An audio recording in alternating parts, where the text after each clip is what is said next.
How can a child suddenly begin to recall details about someone else's life? How do they recount these stories in such vivid detail? Reincarnation has baffled mainstream scientists for many years because many children can give accurate details of a previous life, and they could not have known about it in any other way. Well, here are 5 children who claimed that they have lived before. Sit back and enjoy. The boy who found an axe murderer. In the Golan Heights region of Israel, a young boy was born with a long red birthmark on his head. His family belonged to the Druze community, a religion which believes in the phenomena of reincarnation. When he was 3 years old, the boy told his parents that he had lived before, and he had been murdered when someone hit him on the head with an axe. His father and several village elders decided that they would try to establish the truth of the boy's claims. Eli Lash was a leading consultant in Israel who was known for his interest in the subject of reincarnation, so he was asked to join the group. They visited nearby villages in hope that the boy would recognize some part of his previous life. Upon entering the 3rd village, they visited the boy, declaring that this was where he lived in his previous life, and he was able to correctly name several of the villagers who lived there. He could also remember his own past life name, and one of the villagers was able to confirm that a man by that name had disappeared 4 years earlier. The boy was also able to give the name of the killer. Moving on through the village, the boy pointed out that the house where he had once lived. Suddenly, he stopped and walked up to one of the villagers and said his name. When the man answered, the boy said, "I used to be your neighbour. We had a fight and you killed me with an axe." After hearing this, all the colour drained from the man's face.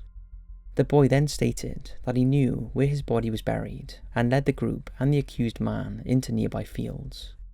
He stopped and pointed towards a spot and said that his body was there and that the axe was buried nearby. The villagers began to dig and soon came across the skeletal remains of an adult male. The skull was split and what appeared to be an axe wound, and the axe was also dug up near to the site. Faced with this evidence, the accused man admitted his guilt. When Dr. Lash asked the villagers what would become of the murderer, he was told that they would not involve the police but would punish him themselves. Dr. Lash died in 2009, and although he wrote about the case in his book, there is no documented evidence known to exist.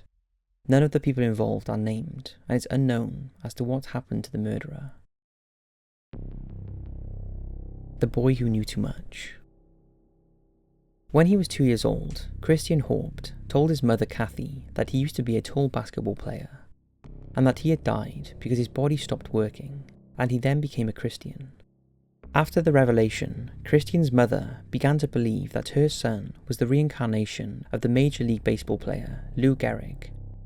Gehrig was one of the New York Yankees' greatest players in the 1920s and 30s. He broke several sporting records during his career, including most career Grand Slams. Tragically, he was diagnosed with ALS, which is also known as motor neuron disease, and he died aged just 37. The disease is also nicknamed Lou Gehrig's disease after the athlete. Christian is now 8 years old and lives in Westlake Village, California with his family. Kathy has listened to Christian's stories over the years and has checked them out online to validate them. She found that Christian knew little known details about Gehrig and his team, such as the fact that the team travelled to away games by train, and that Gehrig and Babe Ruth didn't speak to one another. Kathy believes so strongly in Christian's past life accounts that she has written a book called The Boy Who Knew Too Much, and the rights have now been sold to a leading movie producer. It isn't just Christian's past life memories though, it's also about his incredible talent as a baseball player, and how he went on to be the youngest person ever to throw a ceremonial first pitch at a major league game. Nowadays, Christian no longer has any memories of his past life, although he does recall all the things that he said when he was younger. After visiting a psychiatrist and a past life regression therapist under hypnosis, Kathy herself was able to recall being Gehrig's mother in a past life as well. The boy from the silver screen. When he was 4 years old, Ryan Hammonds began to have terrifying nightmares. He would wake up screaming and holding his chest, saying that his heart had exploded. Ryan lived in Oklahoma with his parents, but he began to talk about going home to Hollywood, and he begged his mother to take him there. He started to play a game where he was a movie director. He relayed beautiful detailed stories to his mother about meeting movie stars like Rita Hayworth. He said he danced on Broadway, worked at an agency, and often travelled overseas. When he saw the Hollywood Hills on TV, he cried and said, "That's my home," and he began to describe his huge white house with a swimming pool. He said that the name of the street where he lived had the word rock in it, and that he had 5 marriages and 3 sons. His parents are so well respected in the community and are also committed Christians, so it's hardly surprising that Ryan's mother, Cindy, did not believe in reincarnation, but she was so intrigued with her son's stories that she took out some books about Hollywood homes from the local library. In one of the books, there was a movie still from a Mae West film. There were 6 men in the photograph. Ryan pointed to one of the men and said, "That's George, we did a movie together." He then pointed to another man and said, "That guy is me, I found me." Cindy found out that the man was an obscure actor turned talent agent called Marty Martin. Cindy got in touch with Dr. Baker, a renowned child psychiatrist who specialised in past lives.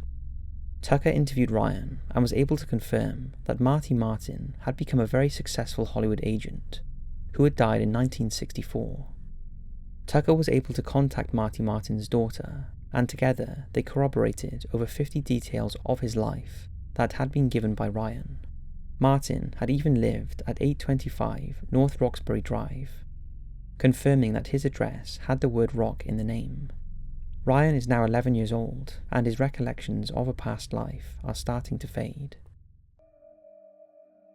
2 child prodigies. In 1954, a 3-year-old Swedish girl called Barbro Karlin turned to her parents and told them that her name was not Barbro, but Anne Frank. Her parents had no idea who Anne Frank was. Anne Frank was a Jewish Holocaust victim who died in the Bergen-Belsen concentration camp when she was just 15. Trapped in Amsterdam as German forces descended on Holland, Anne's family were hidden in an attic room behind a bookcase at her father Otto's place of work. While in hiding, Anne regularly wrote of her hopes for the future in her diary.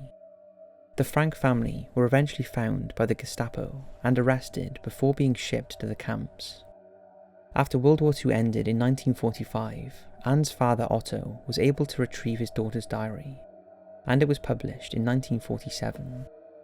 As a child, Barbro suffered from nightmares where she saw soldiers running up the stairs and kicking in the door to her family's hiding place.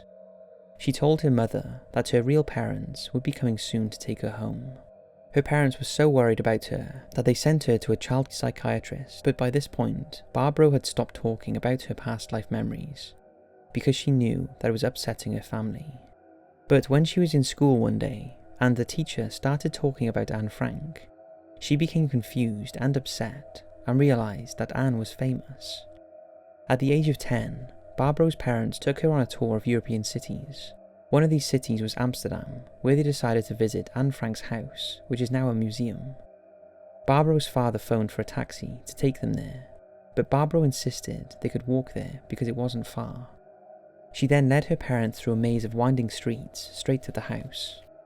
Once inside, Barbro became quiet, and her mother noticed that she was pale and clammy, and she was able to describe details of where things would have been inside the house that the tour guide confirmed were true.